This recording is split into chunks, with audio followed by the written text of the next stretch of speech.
No, it's not Sega. That's It's not Logan's phone. Sega. The big question is, turn the Barry, phone off. what have you been doing with yourself?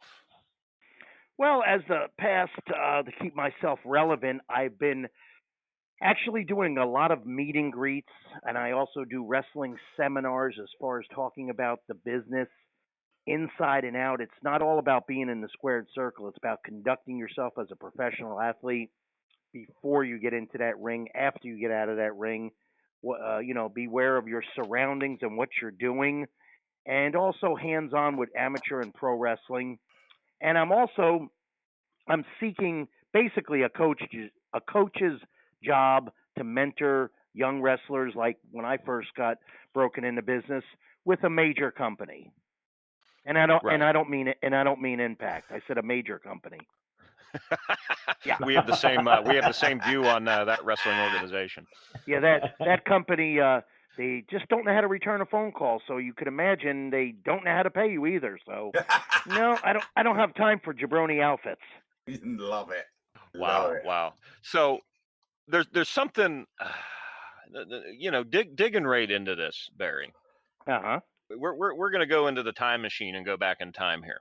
There was it was a Survivor Series. I think it was 92 or 93. 93. The Hart brothers versus Shawn Michaels and his Knights. Mm-hmm. It's the 25-year question. The 25-year question, yes. Yep. So the Knights. I know there was the Red Knight, the Blue Knight, and the Black Knight. Yep. The Blue Knight we know was Greg Valentine. Yep.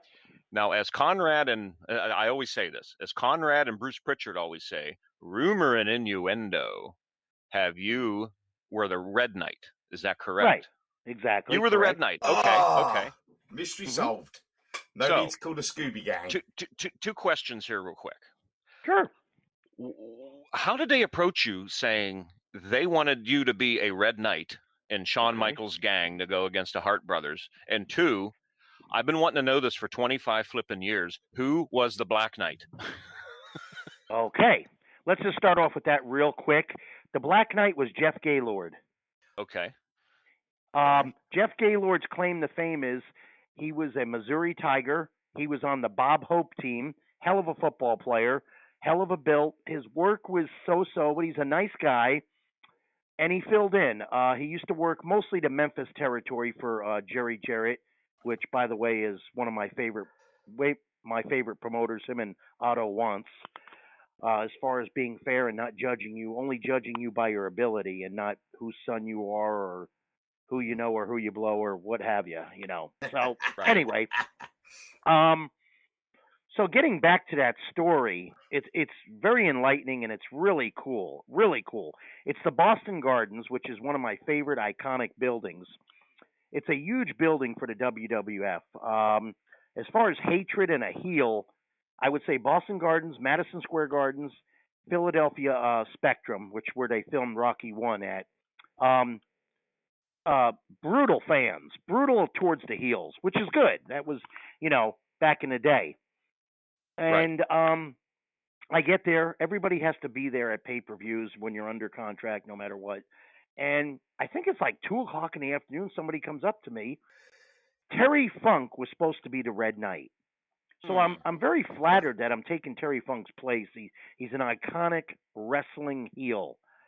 And I go, wow. I thought it was a joke or a rib or something. And they said, no, they made my outfit in about an hour. It was a really cool outfit. And, we're the main event. Ray Combs is the rest in peace, Ray Combs. He's the ring announcer, ring announcer. When I walked in the ring, I brushed up against him. I said, get out of my way. And God, the guy was petrified because I never met him in the back or anything. So he didn't know what to think. Anyway, and I love working with Brett. I love working with Owen and his brothers. This is the main event. The original Shawn took Jerry Lawler's place. I think Jerry Lawler was in trouble somewhere. Yeah, there was some sort of legal problem. Yeah, some legal battles. Anyway, that was cool too. And I had to change my style a little bit. No patting on the back, no signature moves.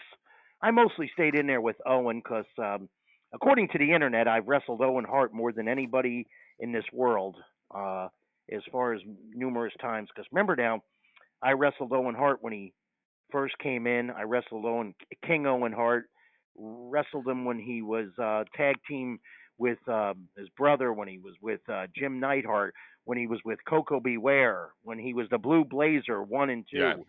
So anyway, that was it. And then, how about this? How come Terry Funk's not there? Called Vince.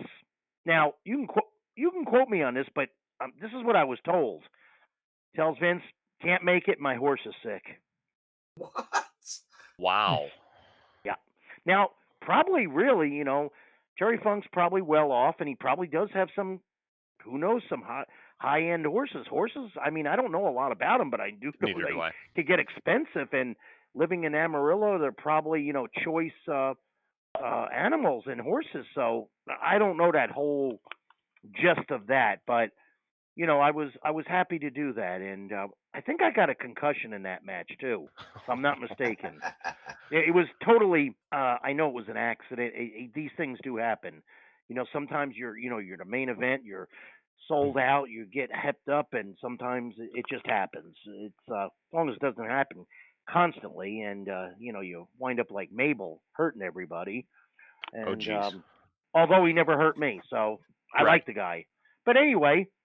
In a nutshell, that's basically it. The good part about the night gimmick was I got to stay in that gimmick for about 6 more months and just work tag teams. I worked tag teams with the Orient Express, Mo and Mabel, the Rougeos, a host of others, and I'm not a tag team wrestler really. I mean, if they told me to be a tag team wrestler, like that's all you do, I mean, I would, believe me, I could make it happen. But my thing, my biggest thing was to be a singles wrestler, and they Right. never like said, okay, we need to put this gimmick on you, and we're going to do this. So it never transpired that way. So that's fine. But if they wanted it, I would make it happen and make it happen with gusto. Hey, I was wondering, when you got the info on yourself going over on Chris Gandino, what was